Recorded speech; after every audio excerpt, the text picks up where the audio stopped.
হীৰা প্ৰথমে গুৰু কৰু প্ৰণিপাত হিৰদিয়া শৰণত যাৰ কৃপা বলে জ্ঞানক প্ৰকাশে গুচিলয় অবিদ্যা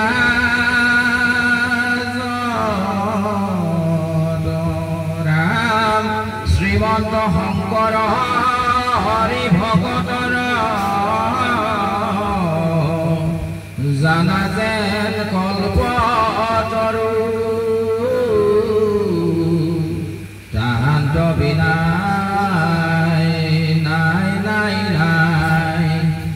আমাৰ পৰম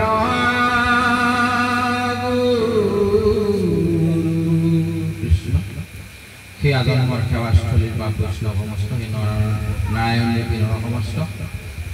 গোকুলৰ গোপিনী সদৃশ আই মাতৃ হওক সেই গংগা স্বৰূপা মাতৃ সমস্ত অনুজসকল জ্যেষ্ঠসকল সকলোৰে চৰণত সশ্ৰদ্ধ প্ৰণিপাত জ্ঞাপন কৰি আজি এইখানি পবিত্ৰ ক্ষণত এই পুণ্য স্থানত এই বৈকুণ্ঠৰ ধামত গুৰু গৃহত উপস্থিত হৈ গুৰুৰ আদেশ মান্য কৰি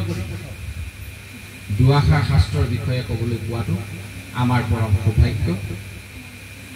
আমি শাস্ত্ৰৰ বিশেষজ্ঞও নহয়, বিশাৰদো নহয়, কেৱল মাত্ৰ কৃষ্ণ কথা শুনি ভাল পাওঁ আৰু যি এটা মনলৈ অহা সুদুৱনি কৃষ্ণ সম্পৰ্কীয় কথা মনত দোলা দি থাকে সেয়া আনৰ আগত ব্যক্ত কৰি ভাল পোৱাৰ কাৰণে এনেহেন অনুষ্ঠানবিলাকলৈ যোৱা হয়। আৰু আজি কেৱল মাত্ৰ এই গৃহৰ পিতৃস্বৰূপ সেই গুৰুজনৰ আদেশ ধাৰ্য কৰি কেৱল মাত্ৰ মনৰ কেইটামান কথাহে ব্যক্ত কৰা হ'ব, আলোচনা বুলি নহয়। তেৰাই যি গম্ভীৰ দায়িত্ব আমাক অৰ্পণ কৰিছে, আমি নাজানো কিমান দূৰ তেখেতৰ মনৰ আশা পূৰণ কৰিব পাৰিম, তথাপি ক্ষুদ্ৰ মস্তিষ্কই কেৱল মাত্ৰ মনত দোলা দি থকা দুটামান কথা আগবঢ়াম। খুব বেছিহে আমি 10 মিনিট সময় ল'ম, 10 পৰা 15 মিনিটৰ সময়ৰ ভিতৰতে আমি মংগল আচৰণৰ সম্পৰ্কে দুআষাৰ জনাই আমাৰ জ্যেষ্ঠজন আমাৰ কাষতে উপবিষ্ট হৈ আছে, তেখেত থকা অৱস্থাত শাস্ত্ৰৰ বিষয়ে আঁতৰিবলৈ যোৱাটো আমি আমাৰ অপৰাধ বুলি গণ্য কৰোঁ। গতিকে তেৰাৰো আজ্ঞা থকাৰ কাৰণেহে অকণমান আগবঢ়া হৈছে। কৃষ্ণ কৃষ্ণ কৃষ্ণ হৰি ৰাম। প্ৰথমেই গুৰুজনে যি আমাক আগবঢ়ালে মংগল আচৰণ, মংগলাচৰণ বুলি কওঁতেই আমি যদি শব্দটো অকণমান মন দি শুনো, মংগল যোগ আচৰণ, মংগলাচৰণ, ইয়াত আৰু বেলেগে ইয়াক ব্যাখ্যা কৰিবলৈ আলোচনা কৰিবলৈ একো দৰকাৰেই নহয়। ইমান সুন্দৰভাৱে কথাষাৰ ওলাই আছে যে যিখিনি আচৰণ কৰিলে, যি আচৰণ কৰিলে আমাক সকলোৰে লগত আমি মিলি থাকিব পাৰিম, সকলোৱে আমাক ভাল বুলি ক'ব, এই আচৰণসমূহকে মংগল আচৰণ বুলি কয়। ইয়াক জানো আৰু কাৰোবাক কোৱাৰ প্ৰয়োজন হয়? আমাক আপোনাসবে শিকাইছে। ইয়াত জ্যেষ্ঠ মাতৃসকল আমাৰ বহি আছে, পিতৃস্বৰূপ গুৰুসকল বহি আছে, তাৰভাৱে আমাক শিকাইছে কেনেকৈ আচৰণ কৰিব লাগে, কোনবোৰ আচৰণে মানুহক মংগল সাধন কৰে ইত্যাদি কথাবোৰ বুজাইছে। তেনেস্থলত আকৌ আমি মংগল আচৰণৰ বিষয়ে কিবা যে ক'ব লাগিব সেয়া আমি ভবা নাই। ইয়াতে খালি আমি এটা কথা অকণমান মনৰ অভিভক্তি সংযোজন কৰি দিব বিচাৰিছোঁ। আমাৰ শ্লোক ভাগৱত মূৰ্তিৰ পাছতে প্ৰথম স্কন্ধৰ শ্লোক ভাগতে আমাক শেষত কৈছে নিগম কল্পতৰু দলিতম ফলং সুক মুখাদ্ৰমৃত দ্ৰৱসংভূতম পিবত ভাগৱতম ৰসমলায়ং মুহুৰহু ৰচিকা ভূমি ভাৱ। এই কথাষাৰত আমাক এটা কথা কৈ দিছে যে ভাগৱত সম্বন্ধে যদি আমি কিবা অকণমান জানিবলৈ বিচাৰোঁ তেতিয়াহ'লে প্ৰথম কথা হ'ল আমি আমাৰ আচৰণ শুদ্ধ কৰি ল'ব লাগিব। ভাগৱত শুনিবলৈ আচৰণ কেনেকৈ শুদ্ধ কৰিম? এতিয়া আমি আমাৰ ঘৰৰ আচাৰ আচৰণবোৰ শুদ্ধ কৰিবৰ কাৰণে আমি কিছুমান নীতি মানি চলোঁ। এই নীতিসমূহ এইকাৰণে মানি চলোঁ চাব যে ঘৰ আৰু গৃহৰ মাজত এটা পাৰ্থক্য আছে। যেনেকৈ ইংৰাজীত হাউচ আৰু হোম দুটা বেলেগ বস্তু। হাউচ মানে হ'ল এটা বিল্ডিং বনাই থৈ দিছে য'ত ভিতৰত হয়তো কোনো নাথাকিবও পাৰে এটোকে হাউচ বুলি কোৱা কিন্তু সেইটো হোমলৈ ৰূপান্তৰিত হ'ব কেতিয়া তাত যেতিয়া পিতৃ মাতৃ ভাতৃ ভগ্নী পুত্ৰ পৰিবাৰৰ সৈতে এটা পৰিয়াল যেতিয়া বসবাস কৰিব তাক হোম বুলি কোৱা হয় অসমীয়াটো ঠিক তেনেধৰণে ঘৰটো বাঁহ বেতেৰে তৈয়াৰ কৰা বা ইটা গাঁথনি কৰি লোৱা আৰু সেই ঘৰটোত যেতিয়া আমি বসবাস কৰিম তাক গৃহলৈ আমি ৰূপান্তৰিত কৰি ল'ব পাৰোঁ এতিয়া ঠিক একেদৰে আমাৰ দেহ নামৰ ঘৰখনত ইয়াত যেনেকৈ ঘৰখনত ইটা বালি চিমেণ্ট খিৰিকী দুৱাৰ ইত্যাদিখন আছে ঠিক তেনেধৰণে আমাৰ দেহটোতো চাবচোন বিভিন্ন ধৰণে চকু কাণ নাক ছাল জিভা এনেকৈ দুৱাৰ খিৰিকীবিলাক আছে কোনোবা এখনেদি শব্দ সোমায় কোনোবা এখনেদি বায়ু ওলায় কোনোবা ফালে ব্ৰহ্ম শব্দ ওলায় তো এনেকুৱা ধৰণৰ দুৱাৰ খিৰিকীৰে থকা এই দেহ নামৰ ঘৰখনৰ ভিতৰৰ যিটো আত্মিক সত্তা আত্মাস্বৰূপ যিটো মানে চৈতন্য শক্তি এই চৈতন্য শক্তিটোৰ যিবোৰ ভাৱনা এই ভাৱনাখিনি শুদ্ধ কৰি ল'ব নোৱাৰিলে ভাগৱত নামৰ এই মহান গ্ৰন্থখনৰ ভিতৰলৈ যোৱাটো একেবাৰে নিষেধেই হৈছে সেইকাৰণে দ্ৰৱ সংযুতম বুলি কৈছে ইয়াত আমি কি কৈছে প্ৰথম আমাক দ্ৰৱ হ'বলৈ কৈছে আমাৰ অনুজসকলে জানে তেওঁলোকে শিক্ষাগত অৰ্হতাৰ যোগেদি বিদ্যালয়ত পাইছে যে দ্ৰৱ কাক কয় যে দ্ৰৱ সেইবিধকে কোৱা হয় যি নিজে গলি নিজৰ অস্তিত্বটো শেষ কৰি অস্তিত্বটো আনক দি দিয়ে যেনে দ্ৰৱৰ ভিতৰত কেনেকৈ চেনি নিমখ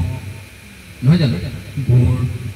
মৌ এইবিলাকক দ্ৰৱ বুলি কোৱা হয় কাৰণ কেলৈ সিহঁতক চেনি যেতিয়া গৰম পানী অকণমানত গুলি দিয়া হয় সি নিজে গলি গৈ পানীখিনি তাৰ গুণেৰে সৈতে মিঠা কৰি দিয়ে নিমখ গুলিলে পানী লুণীয়া হয় এইখিনি দ্ৰৱ কিন্তু বালি এচামুচ লৈ যদি আমি জীৱনটো পানীত ঘুটি থাকোঁ তেতিয়াহ'লে সি কেতিয়াও দ্ৰৱীভূত নহ'ব ঠিক একেদৰে আমাৰ আচৰণৰ ভিতৰত প্ৰথম আচৰণ যদি আমি ভাগৱতৰ ৰসসমুদ্ৰত নিজকে দ্ৰৱ হিচাপে নিজক যদি আমি বিলীন কৰি দিব নোৱাৰোঁ তেতিয়াহ'লে ভাগৱতৰ ৰস আমি পান কৰাটোত আমি অসমৰ্থ হ'ম সেইকাৰণে কৈছে যে দ্ৰৱ সংযুতম প্ৰিয়ত ভাগৱতম ৰসমলায়ম মূৰভূমিকা ভূমি ভাৱ যে সেইজনেহে ভাগৱতৰ ৰসমুদ্ৰত ডুব মাৰিব পাৰিব যিজনে তাত দ্ৰৱ হিচাপে নিজক বিলীন কৰি দিব পাৰিব তো এই হ'ল এক আচৰণ ভাগৱতৰ আচৰণ তো গতিকে আমি বৰ দীঘলীয়াকৈ আচৰণ সম্পৰ্কে নকওঁ আমি কৈছোঁ খুব কম সময়ৰ ভিতৰত আমি আলোচনাখিনি সামৰিম কিন্তু আৰু এটা কথা এতিয়া গুৰুজনে প্ৰথম আৰম্ভ কৰিছে যে আমাৰ ভাগৱতৰ 10টা লক্ষণ আছে 10 লক্ষণযুক্ত ভাগৱত বুলি কোৱা হয় আৰু ভাগৱতৰ তৃতীয় স্কন্ধৰ পৰাহে লক্ষণসমূহ ফুটি উঠিছে প্ৰথম তৃতীয় স্কন্ধৰ লক্ষণ হিচাপে স্বৰ্গ বুলি কোৱা হৈছে তাক সৃষ্টিৰ বৰ্ণনাসমূহ দিছে দ্বিতীয় বিসৰ্গ তাৰমানে ছেকেণ্ডেৰী সৃষ্টি মানে দ্বিতীয় ভাগ সৃষ্টি প্ৰথম সৃষ্টি ভগৱন্তই কটাক্ষ দৃষ্টিত মহামায়া সৃষ্টি আৰু মহামায়াৰ পৰা তিনি মায়া সত্য ৰজতম ব্ৰহ্মা বিষ্ণু শিৱ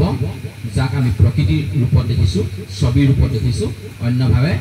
সত্য ৰজ আৰু তিনিটা গুণ হিচাপে মহামায়াৰ তিনি গুণ সৃষ্টি হৈছে এয়াই হ'ল প্ৰথম সৃষ্টিৰ পিছত আকৌ ব্ৰহ্মাই সৃষ্টি কৰিছে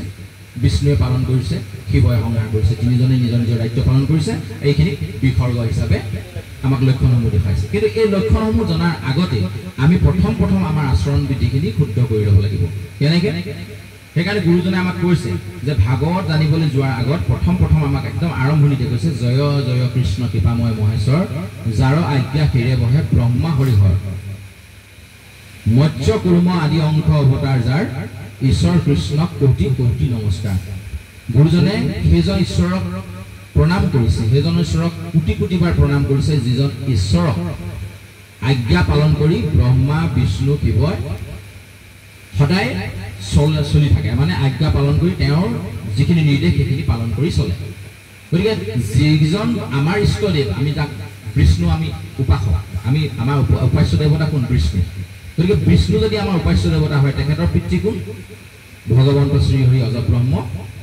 নাৰায়ণ যাৰ কটাক্ষ দৃষ্টিত মহামায়াৰ পৰা আদি কৰি তেখেতলোকৰ সৃষ্টি হৈছে গতিকে যিকেইজনে ভগৱন্তৰ প্ৰথম সৃষ্টি তেখেতে যাক সেৱা গ্ৰহণ কৰে যাৰ আজ্ঞা পালন কৰে আমি তেতিয়াহ'লে আমি তেওঁলোকক আজ্ঞা পালন নকৰাকৈ জানো এই পৃথিৱীত চলিব পাৰিম তো এইখিনিতে আমাৰ আচৰণৰ ভিতৰত এটা কথা আহি পৰে যে আমি কিমান দূৰলৈকে এই গুৰুজনৰ বাক্যষাৰ মানি চলিব পাৰিছোঁ। এই দেখা যায় যে আচৰণৰ ভিতৰত যেতিয়া ক'লে যে ভগৱন্তক ঈশ্বৰক স্মৰণ নকৰাকৈ কোনো কাম সিদ্ধি নহয় বুলি আমাক কৈছে। কি বুলি কৈছে?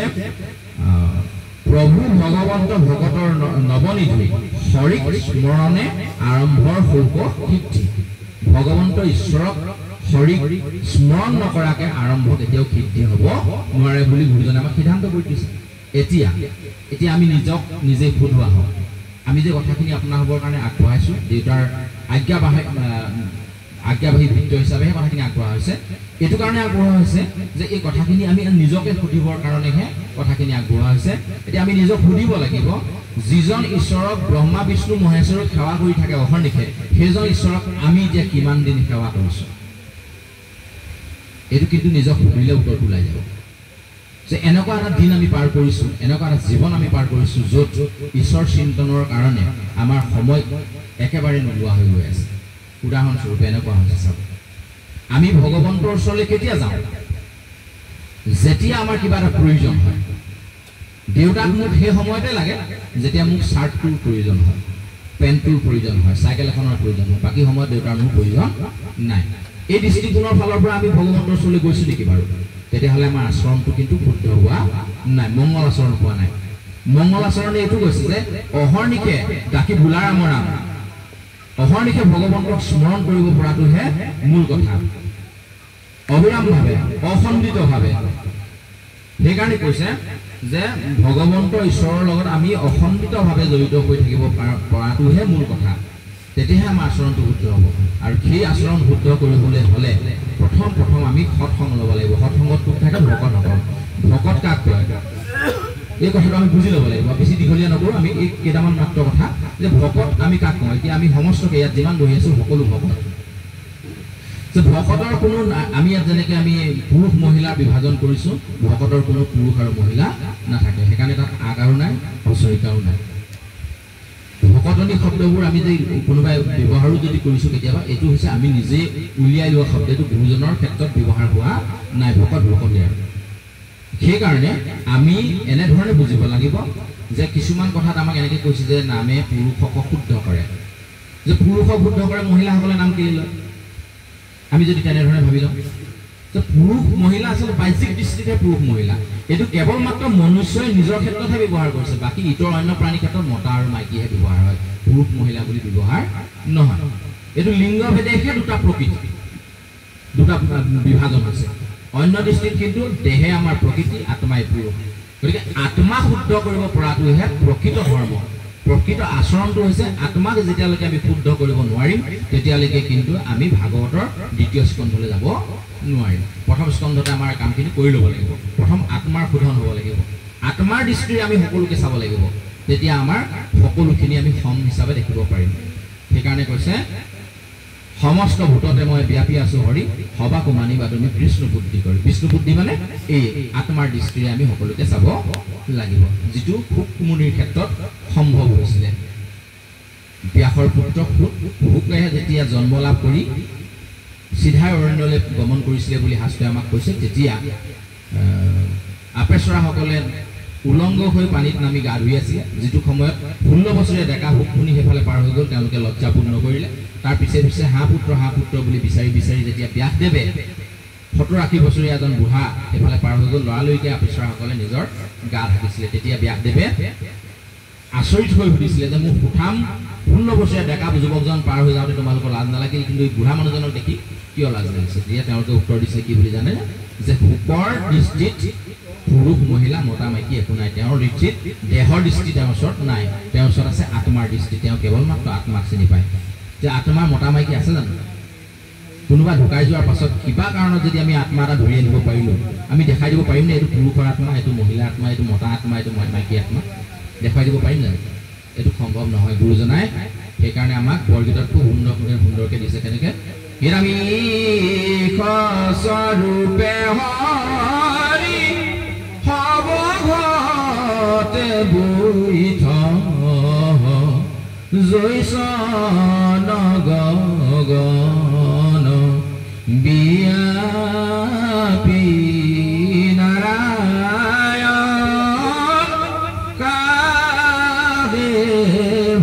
গতি কৰো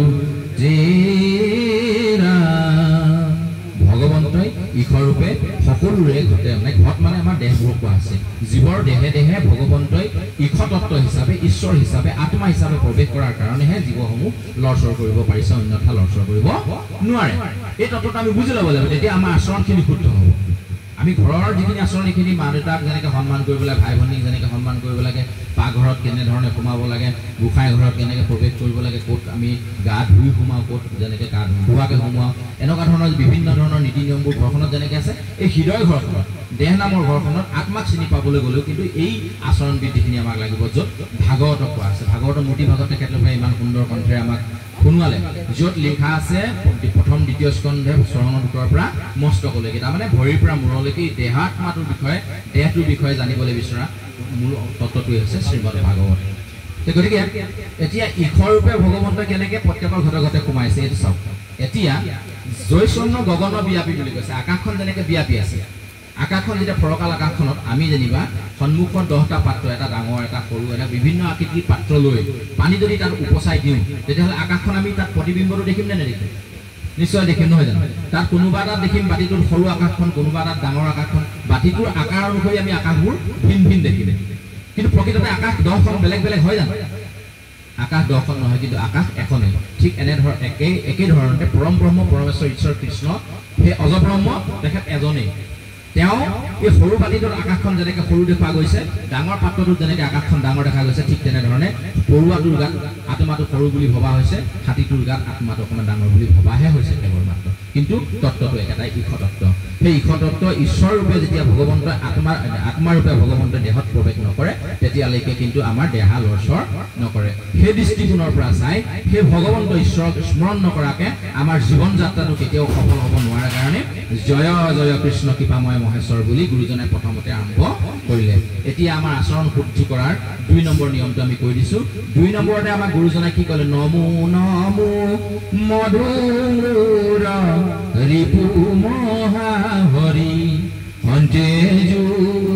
জুতময়াতি হৈ যাক স্মৰি গুৰুজনাই কৈছে নমো নমো মধু মোৰ ৰিপু মহা হৰি এতিয়া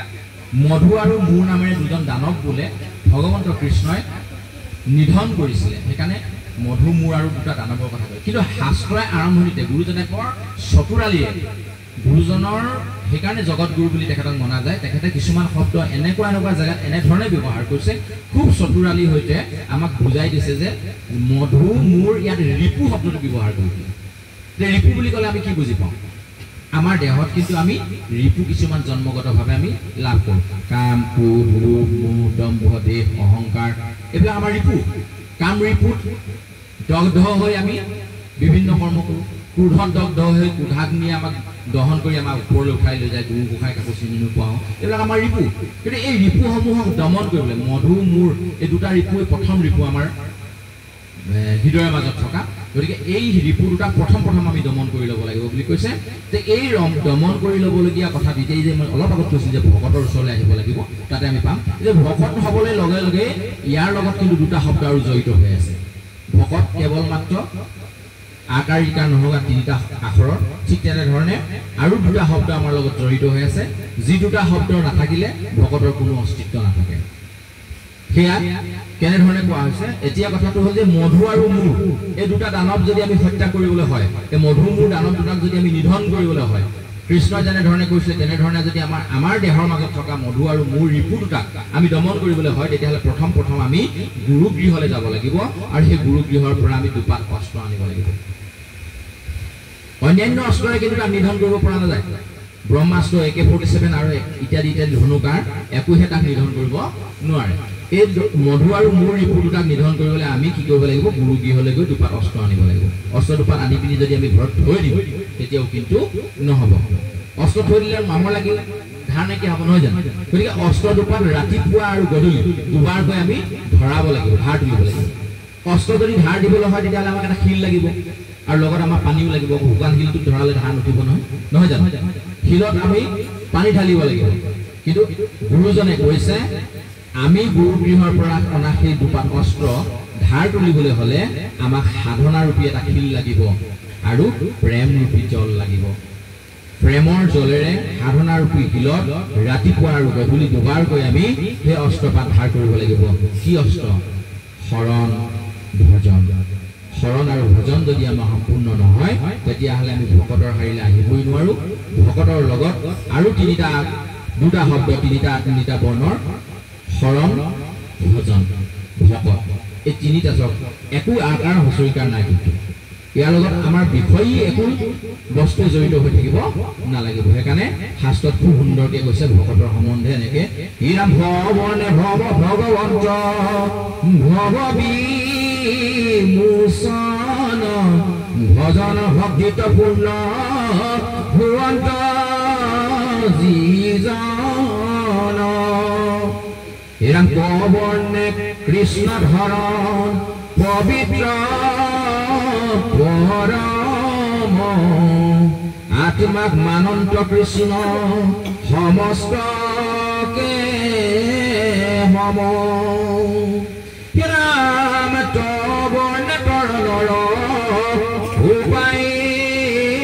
হৰণ হৃদয় পদ্মত ধৰে কৃষ্ণৰ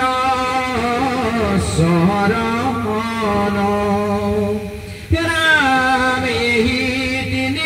যাক বেৰিয়া ছয় সৰ্বজনে কিজনক ভকত এতিয়া শৰণ ভজন সেইকাৰণে লোৱা হয় এতিয়া কিন্তু আমি আমাৰ সমাজত শৰণ ভজন এনেকে লৈছো নি বাৰু শৰণ নল'লে আমাৰ হাতেৰে ভকতে চাহ নাখাব ভজন নল'লে আকৌ আমি সিদ্ধমুঠি ভকতক খুৱাব নোৱাৰিম সেইকাৰণেহে আমি শৰণ লৈ থৈছো নেকি বাৰু যদি এনেকে শৰণ লৈছো তেতিয়াহ'লে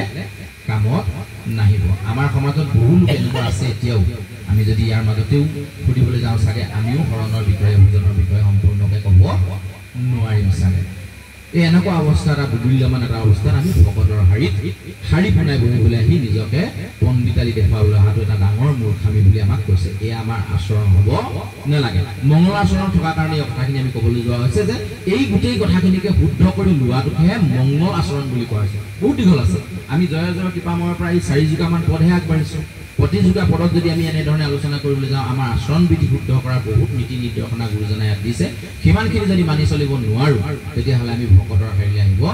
নোৱাৰোঁ সেইকাৰণে হয়তো চাগে সেই তাহানিৰ যুগতে 6জন ভকতৰ পাছত ভকতৰ স্থান পোৱা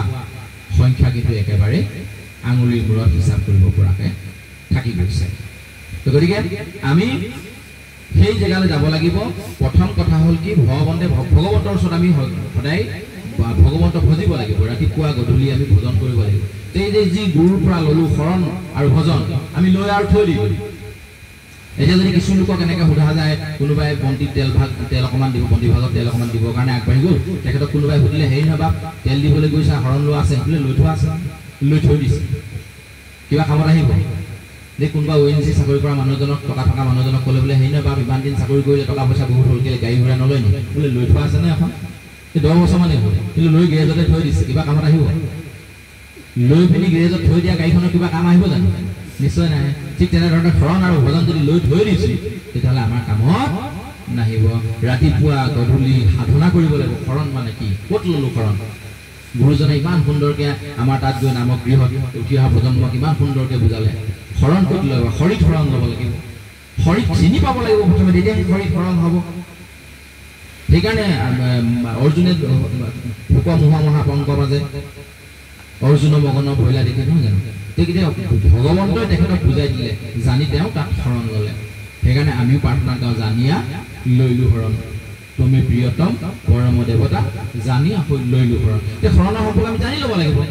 যে আমাৰ শেষ আশ্ৰয়টো ক'ত শৰণ মানে আশ্ৰয় বেলেগ কথা নাই আমাৰ জীৱনৰ শেষ আশ্ৰয় ক'ত মোৰ পত্নীৰ ওচৰত মোৰ পুত্ৰৰ ওচৰত পাৰিব সিহঁতে ৰাখিব গজেন্দ্ৰ উপাখ্যানত ইমান সুন্দৰকৈ গুৰুজনে ব্যাখ্যা কৰি দিলে যে শেষ সময়ত অন্তিম সময়ত গজেন্দ্ৰই যেতিয়া পানীত নামি সহস্ৰ বছৰ যুঁজিলে তেওঁ হস্তিনীৰ সৈতে দঁতাল হাতী যিমান আছিল চব পাৰত উঠি দিলে কোনেও কিন্তু টানি ইচ্ছা কৰা হ'লে সহস্ৰটা হাতী তেওঁৰ লগত গৈছিলে এটা ঘৰিয়ালক টানি আনিবলৈ হাতীটোৰ সৈতে অসুবিধাটো আছিলে নহয় জানো সহস্ৰ বছৰ গজৰাজে এটা সৰু ঘৰ যুঁজি থাকিলে কিন্তু উধাৰি আনিবলৈ কোনো নগ'ল শেষত তেওঁ বুজি পাই কি কৰিলে হুন্দে মেৰাই পদ্মগুট ওপৰ কটলি গজেন্দ্ৰ কৰিলা স্তুতি ত্ৰাহি হৰি বুলি সেই সময়ত তেওঁ ভকতলৈ গুচি গ'ল আৰু সেই ভকতৰ ধৰি থকাৰ কাৰণে গজেন্দ্ৰও তাৰ পৰা মুক্তি পালে বুলি বিভিন্ন আখ্যান আমাক দিয়া আছে যে হওক আমি ইমান দীঘলীয়া কৰিবলৈ নাযাওঁ আমাৰ আচৰণ বিধি শুদ্ধ কৰিবলৈ হ'লে মনৰ মাজত থকা কামনা আৰু বাসনা এই দুটা ৰিপু প্ৰথম নিধন কৰিব লাগিব শৰণ আৰু ভজনৰ এই দুপাত অস্ত্ৰেৰে শৰণ ল'ব লাগিব ঈশ্বৰত হৰিত শৰণ ল'ব লাগিব কাৰণ কেলে আমাৰ যি শেষ আশ্ৰয় তাৰমানে দেহাটো যেতিয়া ইয়াত ত্যাগ কৰি থৈ গুচি যাম যাক আপোন বুলি ভাবি আছো আপোনালোকে এবাৰ ভাবক পুহমহীয়া ঠাণ্ডা ৰাতি 12টা বজাত এই মহাধৰ্মৰ দেহা ত্যাগ যেতিয়া হ'ব কালিলৈকে মানে বন্ধুৰ ঘৰলৈ যোৱাৰ লগে লগে বন্ধু আহিলে বুলি হাবত মাৰি ধৰা পেহী ঘৰলৈ যাওঁ বোৱাই ভতিজাটো আহিলে বুলি কৈ মৰম কৰা বা আতৈ বন্ধু আহিলে বুলি কৈ মানে ভিতৰলৈ টানি আজি নাই আঁতৰ আজি থাকিব লাগিব দেই যাব নোৱাৰিব আমুক তামুক বুলি ইমান আকুলতাৰে সাৱটি ধৰা সেই আতৈ সেই পেহী সেই অনুজসকলে পুহমহীয়া ৰাতি ঠাণ্ডাত যেতিয়া 12টা বজাত মই দেহা বখান আত্মাই যেতিয়া মোক লগ এৰি দিলে বুলি গম পাব সিটো কৰিবি আমাৰ ৰাতিখন গ'ল আৰু ৰাতিপুৱাই গৈ দেখা এটা কৰিম আৰু ঘৰত থকা হ'লে কি কৰিব লগালগ বাহিৰলৈ উলিয়া বুলি চোৱা হ'ল বুলি কৈ হয়তো বাহিৰলৈ উলিয়াই দিব 1 ছেকেণ্ডো ভিতৰত ৰাখিবলৈ টান পাব তাৰমানে অতদিনে তেতিয়াহ'লে কাক মোক আপোন বুলি ভাবি আছিলে দেহাটো নে আত্মাটো আছিলে কাৰণেহে মই আপোন হৈ থাকিলোঁ আত্মা ওলাই গুচি গ'ল মোৰ তাত মানে অস্তিত্ব নাইকিয়া হৈ গ'ল তেতিয়াহ'লে সেই আত্মা বুজি পাবলৈ যিটো ৰাস্তা দেখুৱাই দিছে সেই ৰাস্তাটো বুজি পায় সেই ধৰণে আগবাঢ়ি গ'লেহে ভাগৱত বুজি পোৱা যাব সেয়াই হ'ল আমাৰ মংগল আচৰণ এই মংগল আচৰণৰ আমি ইমানখিনিকে কৈছোঁ আৰু অকণমান কথা এটা আছে পৰীক্ষিত মুখ্য কথা দ্বাদশ স্কন্ধৰ কৃষ্ণৰ চৰণে ভনে কৃষ্ণৰ কিংকৰ এতিয়া কৃষ্ণৰ কিংকৰ বুলি গুৰুজনে নিজক চকলৈ লৈ গুচি গৈছে দাসৰু দাস হিচাপে তেওঁ নিজক তললৈ নি লৈ পিনিহে ভগৱন্তৰ গুণানুকীৰ্তনখিনি কৰিবলৈ যাব এতিয়া আমি সেই ধৰণে নিজক দাসৰু দাস হিচাপে মানি ল'ব পাৰিছোঁ নে নাই যদি পাৰিছোঁ তেতিয়াহ'লে আমি নিশ্চয় অন্তেজু উত্তম হৈ যাক স্মৰি যেনেধৰণে গুৰুজনাই ক'লে আমিও সেই উচ্চতৰ জেগাটোলৈ আগবাঢ়ি যাব পাৰিম এতিয়া তেখেতসকলক এতিয়া তেৰা অকণমানি এই বাপজনাই ভাগৱত পাঠলৈ আগবাঢ়িলে ইমানখন সমাজত ইয়াতকৈ ডাঙৰ সমাজতো হয়তো তেখেতক সেৱা সৎকাৰ কৰি সেই গুৰু আসন ভাগত বহাই দিয়া হৈছে কিয় দিয়া হৈছে তেখেতে কৃষ্ণৰ গুণানুকীৰ্তন চৈতন কৰিছে কাৰণে তেখেতক সেই আসনখন দিয়া হৈছে যদি তাত বহি তেখেতৰ নিজৰ ঘৰৰ বিষয়ে কৈ থাকে তেখেতক দ্বিতীয় দিন চাগে সেই আসনখনত নিদিব দ্বিতীয় দিন বাদ দিলে এতিয়াই বোলে তুমি উঠা তোমাৰ ভুল এতিয়া যদি মই ইমান সময়ে মোৰ ঘৰৰ কথা কৈ থাকিলোহেঁতেন তেতিয়াহ'লে আপোনালোকে এজনকে চাগে গুচি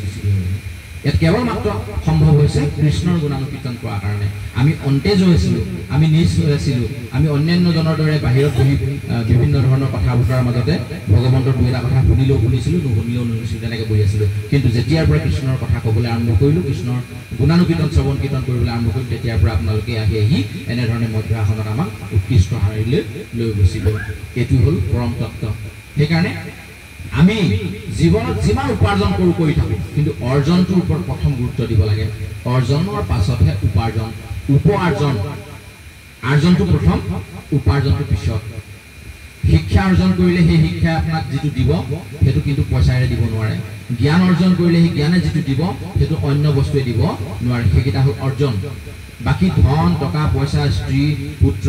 ঘৰ দুৱাৰ ইত্যাদি এইবিলাক উপাৰ্জন এইবোৰ উপৰুৱা আৰ্জন আজি আছে কাইলৈ নাই আজি মোৰ ঘৰ কাইলৈ কোনে খায় আজি মোৰ মাটি কাইলৈ কোনে তাক অধিগ্ৰহণ কৰিব তাৰ কোনো হিচাপ নাই গতিকে সেই আজন্মৰ সেৱাস্থলীৰ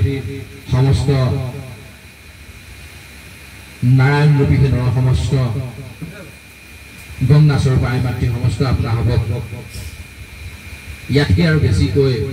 আমাৰ ধৃষ্টতা প্ৰকাশ কৰিব বিচৰা নাই আমাৰ নিষ্কিল মনুষ্য হিচাপে অকণমানি মগজুৰ সূক্ষ্ম চিন্তাৰে মংগলাচৰণত বুজিবলগীয়া কথা এইকেইটাই বুলি ভাবি লৈছোঁ আৰু বহুত আছে তত্ত্ব যিসকল বিশেষজ্ঞ আছে তেখেতলোকে বৰ সুন্দৰকৈ বুজাই দিব আমি এইটোৱে কৈছোঁ যে ভগৱন্তক আত্মাৰ দৃষ্টিৰে বুজিবলৈ চেষ্টা কৰক দেহৰ দৃষ্টি নানিব